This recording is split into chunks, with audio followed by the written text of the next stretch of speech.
ഏതായാലും ഇങ്ങനെ ഒരു സന്തോഷ വാർത്ത എന്ന് അതിനെ വിളിക്കാമോ എന്ന് എനിക്കറിയില്ല. പക്ഷേ എനിക്ക് ഇന്ന് സന്തോഷമാണുള്ളത്. കാരണം ഓപ്പറേഷൻ സിന്ദൂർ എന്ന് പറയുന്നത് നമ്മുടെ 28ഓളം സ്ത്രീകളുടെ അവരുടെ നെറ്റിയിലെ സിന്ദൂരം ആണ് ഭീകരർ തുടച്ചു നീക്കിയത്. അപ്പോൾ ഓരോ ഇന്ത്യൻ കുടുംബത്തിനും സിന്ദൂരം ഏക് ചുട്കി സിന്ദൂർ കി കീമത്ത് ക്യാ ഹേ എന്നൊരു ഫേമസ് ഡയലോഗുണ്ട് നോർത്ത് ഇന്ത്യയിലെല്ലാം. ഒരു നുള്ള് സിന്ദൂരത്തിൻ്റെ വില എന്താണെന്ന് അറിയാമോ എന്ന് ഏതോ ഒരു ഫിലിമിനെ കോട്ട് ചെയ്ത് പറയുന്നു. ആ പേരിൽ ഇത് വളരെ അർത്ഥവത്തായ പേരിൽ ഇങ്ങനെ ഒരു തിരിച്ചടി പാകിസ്ഥാന് നൽകിയതിൽ ഞാൻ സ്വാഗതം ചെയ്യുകയാണ്. ഞാൻ ഇടയ്ക്ക് ചാനൽ കേട്ടിരുന്നു. ആ സമയത്ത് വളരെ വ്യക്തമായിട്ട് നിങ്ങളുടെ ആങ്കേഴ്സും റിപ്പോർട്ടേഴ്സും എല്ലാം പറഞ്ഞിരുന്നു. അപ്പോൾ അതിനുകൊണ്ട് ആ ടാർഗറ്റ് തിരഞ്ഞെടുത്തതിനെക്കുറിച്ച് ഓരോ ടാർഗറ്റിനെ കുറിച്ച് ഞാൻ വീണ്ടും പറഞ്ഞ് അത് റിപ്പീറ്റ് ചെയ്യുന്നില്ല. പക്ഷേ നമ്മൾ ആദ്യമായിട്ടാണ് ഒരുപക്ഷെ 65-ന് ശേഷം 71-ൽ ബ്രീഫായിട്ടും തങ്ങൾക്ക് ശേഷം ആദ്യമായിട്ടാണ് നമ്മൾ പഞ്ചാബിലെ ഇൻ്റർനാഷണൽ ബോർഡർ കടന്നിരിക്കുന്നത്. ബാക്കിയെല്ലാം നമുക്കറിയാം ലൈൻ ഓഫ് കൺട്രോളാണ്. അത് പാകിസ്ഥാൻ്റെ ഹൃദയം മിടിക്കുന്ന ഹൃദയമാണ് പഞ്ചാബ്. കാരണം പാകിസ്ഥാൻ്റെ 54% ജനങ്ങൾ പഞ്ചാബികളാണ്. പാകിസ്ഥാൻ്റെ റിസോഴ്സസിൻ്റെ 90% ഉപഭോക്താക്കളും പഞ്ചാബികളാണ്.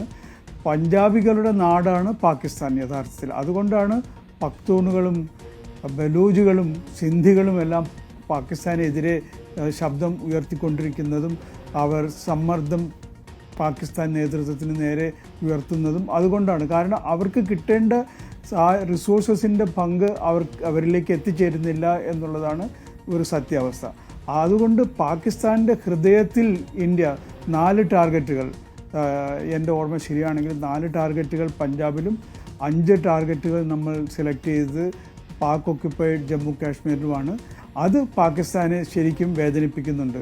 പക്ഷേ വളരെ വ്യക്തമായിട്ട് കൃത്യമായിട്ട് ടെററിസ്റ്റുകളുടെ കേന്ദ്രങ്ങളാണ് ആക്രമിച്ചത്. സിവിലിയൻ കാഷ്വാലിറ്റി കൊളാട്രൽ ഡാമേജ് ഉണ്ടാവും. പക്ഷേ ഇത് വ്യക്തമായിട്ട് പ്രിസിഷൻ ടാർഗറ്റിൽ സിവിലിയൻ ടാർഗറ്റുകളെ ആർമി ടാർഗറ്റുകൾ ഒരു തിരിച്ചടിക്ക് പാകിസ്ഥാന് അവസരം നൽകാത്ത രീതിയിൽ, പാകിസ്ഥാൻ തിരിച്ചടിക്കില്ല എന്ന് ഞാൻ വിശ്വസിക്കുന്നില്ല, ആ രീതിയിൽ വളരെ പ്രിസിഷൻ ടാർഗറ്റിംഗ് മറ്റൊരു രാജ്യം, വിദേശ രാജ്യങ്ങൾ നമ്മളെ കുറ്റം പറയാത്ത രീതിയിൽ നാം പാകിസ്ഥാന് തിരിച്ചടി നൽകിയതിൽ വളരെയധികം പ്ലാനിങ് ഇതിൻ്റെ പുറത്തുണ്ട്. വളരെയധികം ഇൻ്റലിജൻസിൻ്റെയും ആർമിയുടെയും രാഷ്ട്രീയ നേതൃത്വത്തിൻ്റെയും കോർഡിനേഷനുണ്ട്. അങ്ങനെ ഈ ഒരു തിരിച്ചടി ഇല്ലായിരുന്നെങ്കിൽ ഒരുപക്ഷെ ഭാരതത്തിൻ്റെ ആത്മാവിന് നമ്മുടെ 26 വിധവകൾക്ക് ഒരു സമാധാനം, അവർക്കൊരു റിപ്ലൈ ചെയ്യുവാൻ, അവർക്ക് ഉത്തരം കൊടുക്കുവാൻ സാധിക്കാത്ത ഒരു കാര്യത്തിലേക്ക് നമ്മൾ പോകുമായിരുന്നു. ഇതുകൊണ്ട് ഇത് 1-ാം ഘട്ടം എന്ന് പറയുന്നു. നമ്മൾ അയക്കുന്ന മെസ്സേജ് ഇന്ന് ഫോറിൻ സെക്രട്ടറിയുടെ ബ്രീഫിങ്ങിലും വളരെ വ്യക്തമായിട്ട് പറയുന്നു, ഞങ്ങൾ മിലിറ്ററി ടാർഗറ്റ് ചെയ്തിട്ടില്ല, സിവിലിയൻ കാഷ്വാലിറ്റി ഞങ്ങൾ ഇല്ലാതിരിക്കാൻ വളരെയധികം ശ്രദ്ധിച്ചു.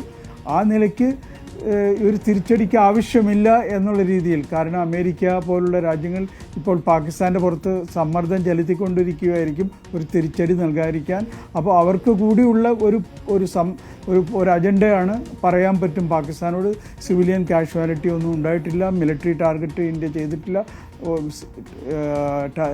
ടെററിസ്റ്റുകളെ മാത്രമാണ് ടാർഗറ്റ് ചെയ്തിരിക്കുന്നത്. അതുകൊണ്ട് നിങ്ങൾ തിരിച്ചടിക്കണമില്ല എന്ന് പാകിസ്ഥാൻ്റെ മേൽ സമ്മർദ്ദം ചെലുത്താൻ അമേരിക്ക പോലുള്ള രാജ്യങ്ങൾക്ക് അവസരമുണ്ട്. ചൈനയുടെ നേരത്തെ ഉണ്ണി ബാലകൃഷ്ണൻ പറയുന്നത് കേട്ട് ചൈനയെക്കുറിച്ച്, സത്യത്തിൽ ചൈന നേരിട്ട് കാര്യങ്ങളിൽ ഇടപെടാതെ ഇപ്പോൾ കിഴക്കൻ ഏഷ്യയിൽ ജപ്പാൻ്റെ പുറത്തും സൗത്ത് കൊറിയയുടെ പുറത്തും എല്ലാം സമ്മർദ്ദം ചെലുത്തുന്നത് ഉത്തര കൊറിയയെ ഉപയോഗിച്ചുകൊണ്ടാണ്. അതുപോലെ സൗത്ത് ഏഷ്യയിൽ ചൈനയുടെ ഒരു ചൈനയെ തടഞ്ഞു നിർത്താൻ, ചൈനയുടെ വളർച്ചയെ തടഞ്ഞു നിർത്താൻ നമുക്ക് അജണ്ടയില്ല. പക്ഷേ ചൈന ചോദ്യം ചെയ്യുന്നു, ചൈനയുടെ അസർട്ടീവ്നെസ്, വ്യക്തമായി പറഞ്ഞാൽ ഇൻഡോ പസഫിക്കിൽ ചൈന ചെയ്യുന്ന അസർട്ടീവ് ബിഹേവിയറിനെ ചോദ്യം ചെയ്യാനോ കഴിവുള്ള ഒരേ ഒരു രാജ്യം ഇന്ത്യയാണിപ്പോൾ. അപ്പോൾ ഇന്ത്യയെ നിലയ്ക്ക് നിർത്താനായിട്ട്, ഇന്ത്യയെ തടയിടാനായിട്ട്, ഇന്ത്യയുടെ വളർച്ചയെ, ഇന്ത്യയുടെ അന്താരാഷ്ട്ര വേദികൾ ഇന്ത്യയെ വീക്കൻ ചെയ്യാനായിട്ട്, നമ്മളെ ക്ഷീണിപ്പിക്കാനായിട്ട് ഉപയോഗിക്കുന്നതാണ് പാകിസ്ഥാനെ. പിന്നെ പാകിസ്ഥാൻ എന്ന് പറഞ്ഞാൽ ഈ കാശ്മീരിനെ കുറിച്ച് പാകിസ്ഥാൻ മിലിറ്ററി ചീഫ് അവരുടെ ജഗ്ലാർ വെയിനാണെന്ന് പറഞ്ഞെങ്കിൽ ചൈനയുടെ ജഗ്ലാർ വെയിനാണ് പാകിസ്ഥാൻ. കാരണം സൗത്ത് ചൈന സീയിൽ നമ്മുടെ ആൻഡമാനിലുണ്ട്, അമേരിക്ക ശക്തമാണ് അവിടെ.